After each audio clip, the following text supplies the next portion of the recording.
आज हम लोग देखेंगे 10th क्लास का वो साइंस का और सेकेंड सिटिंग का क्वेश्चन है। इसमें 80 ऑब्जेक्टिव को देखेंगे, टोटल 80 ऑब्जेक्टिव को। देखिए पहला क्वेश्चन है, ऑक्सीजन के परिवहन के लिए जिम्मेदार रक्त का घटक कौन सा है? तो आरबीसी, डब्ल्यूबीसी और रक्त पटकानी, इनमें से सभी है तो सभी को लगाएंगे। कृत्रिम रूप परिशोषिका किसका हिस्सा है? तो ये आहार नाल का हिस्सा है, यानी छोटी आंत की हिस्सा है। तीसरा है, प्रकाश की ओर प्ररोह की गति है, तो ये प्रकाश की ओर, तो ये प्रकाशानुवर्तन कहलाता है। चौथा क्वेश्चन है, किससे बचने के लिए आयोडीन युक्त नमक का प्रयोग करते हैं? तो ये घेघा रोग से, या इसे इंग्लिश में ग्वाइटर कहते हैं। मनुष्य में कपाल तंत्रिकाओं की संख्या कितनी होती है? तो 12 जोड़ी होती है। मस्तिष्क का कौन सा भाग में गंध पहचानने का केंद्र होता है? तो गंध पहचाना जाता है मध्य भाग से, तो इसे मध्य मस्तिष्क कहा जाता है। प्रथम मासिक धर्म का प्रकट होना कहलाता है, तो ये मासिक चक्र कहलाता है।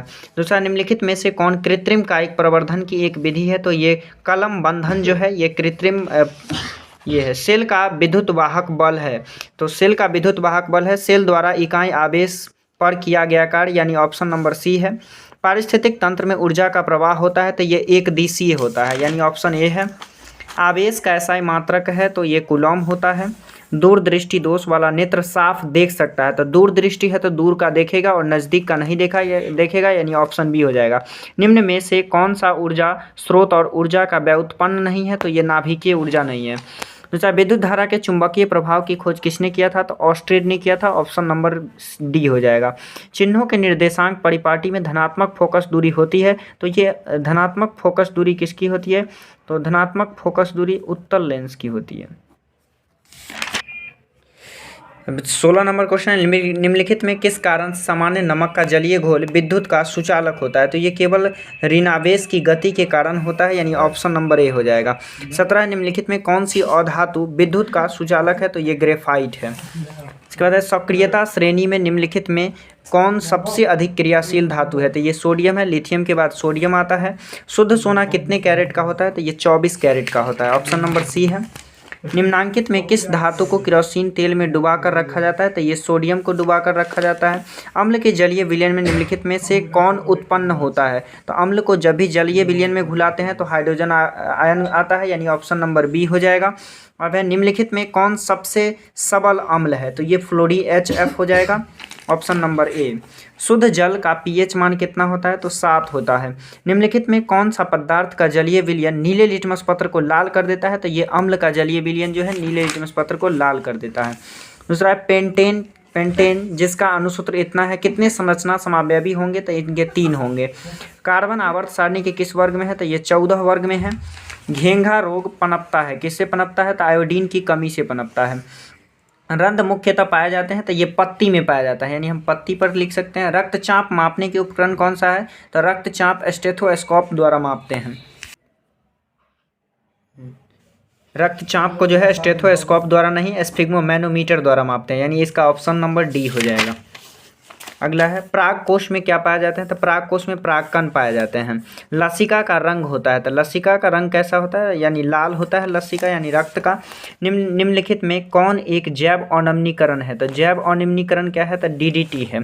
धोबिया सोडा का रासायनिक सूत्र क्या है? तो इसका होता है Na2CO3 × 10H2O। निम्नांकित में कौन अधातु है? तो अधातु कौन सा है? तो अधातु हो जाएगा आपका फास्फोरस।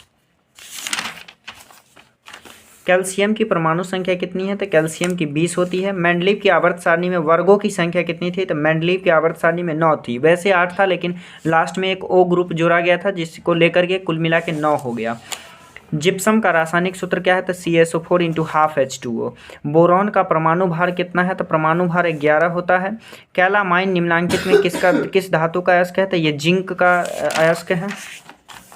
अमोनिया के एक अणु में नाइट्रोजन एवं हाइड्रोजन के परमाणु का अनुपात कितना होता है? तो 1:3 होता है।